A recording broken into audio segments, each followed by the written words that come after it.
وقال ابن ماجه: أخبرنا أبو بكر بن أبي شيبة قال حدثنا وكيع قال حدثنا الأعمش عن سالم بن أبي الجعد عن زياد بن لبيد أنه قال: ذكر النبي صلى الله عليه وسلم شيئا فقال: ذلك عند أوان ذهاب العلم.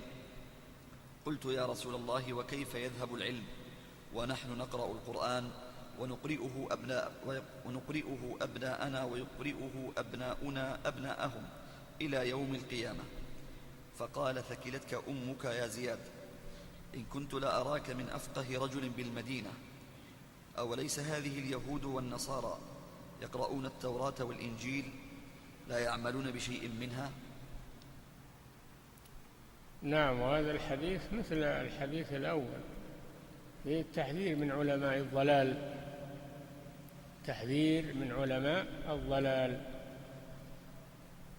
والذين يلتمسون المخارج من الأحكام الشرعية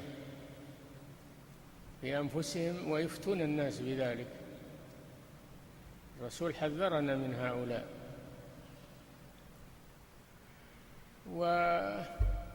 وأخبر أنه سيرفع العلم، يرفع العلم والفقه ويقل العلماء والفقهاء ويكثر القراء والمتعالمون في آخر الزمان، يسألهم الناس فيفتون بغير علم ويضلون ويضلون كما قال النبي صلى الله عليه وسلم.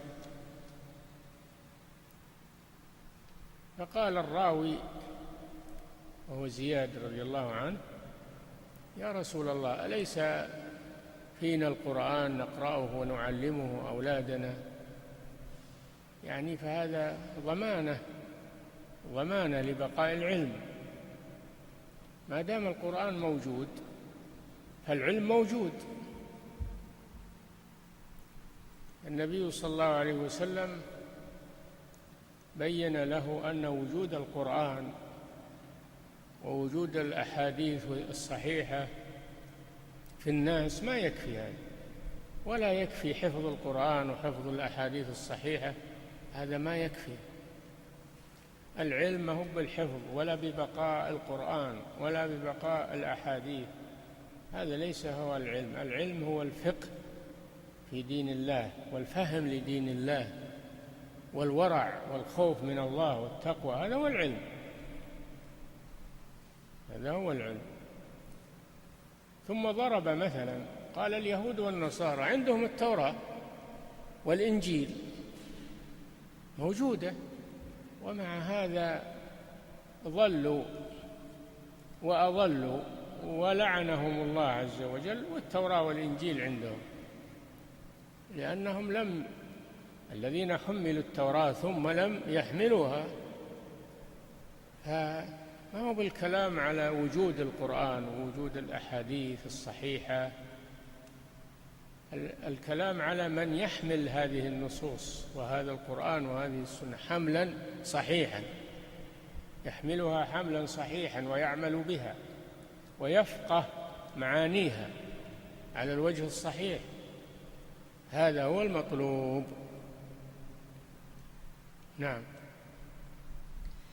قال: وخرجه الترمذي عن جبير بن نفير عن أبي الدرداء رضي الله عنه أنه قال: كنا مع النبي صلى الله عليه وسلم فشخص ببصره إلى السماء ثم قال: هذا أوان يختلس العلم من الناس حتى لا يقدرون على شيء منه.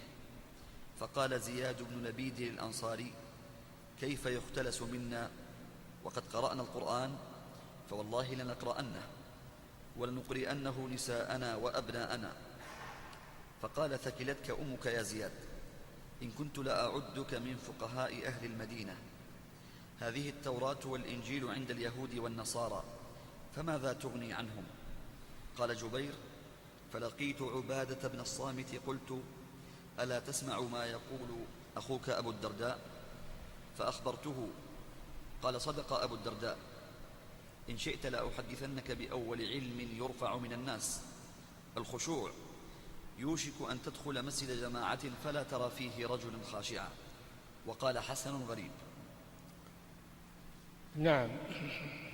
وهذا مثل الحديث الذي قبله أنه يرفع العلم الذي هو الفقه والفهم في كتاب الله وسنة رسوله صلى الله عليه وسلم، مع أن القرآن والأحاديث موجودة، لكن قل من يفقهها ويفهمها.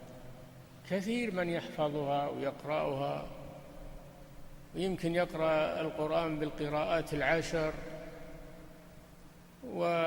ويتقن التلاوة والتجويد لكن ما يفقه من القرآن ولا حرف واحد، مجرد آلة، هو مثل المسجل.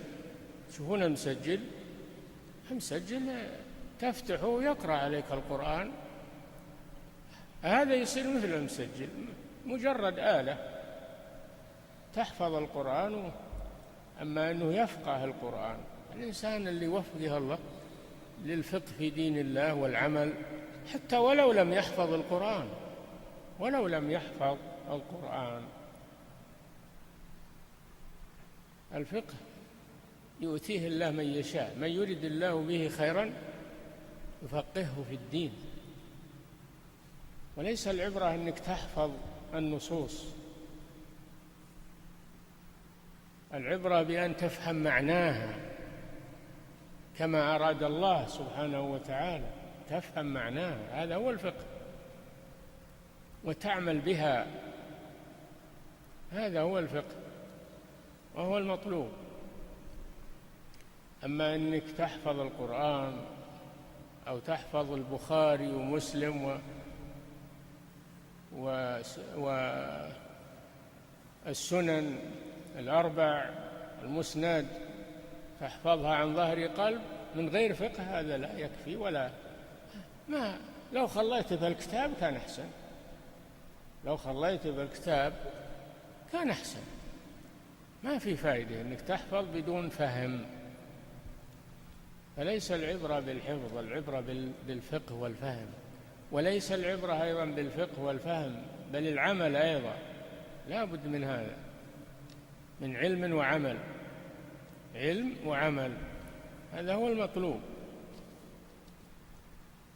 وإلا فأهل الكتاب ضلوا ولعنهم الله ومسخ منهم القردة والخنازير، وهم عندهم التوراة والإنجيل.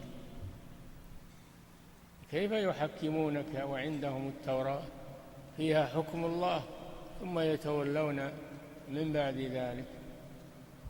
لو حكموا التوراة لاتبعوا الرسول صلى الله عليه وسلم، لو حكموا الإنجيل لاتبعوا محمد صلى الله عليه وسلم، لأنه أمرهم باتباع محمد صلى الله عليه وسلم. فهم ما حكموا وهم يحفظونه ويحملونه، لكن ما فقهوه ولا عملوا به، ماذا يغني عنه؟ فهذا فيه الحث على تفقه في كتاب الله وسنة رسول الله صلى الله عليه وسلم. ولا يكفي حمل العلم، ما يكفي حمل العلم، لا بد من فهمه ولا بد من العمل به. تنبهوا لهذا. نعم. بعض الناس، بعض الشباب وفقهم الله، يعتنون بالحفظ، يقول أنا أحفظ البخاري، أنا أحفظ مسلم، لكن لو تسأله مسألة واحدة من مسائل الفقه ما استطاع يجاوبك، لأنه ما تفقه فيها ولا فهم معانيها ولا أخذها عن العلماء الذين يشرحونها ويبينونها له. نعم.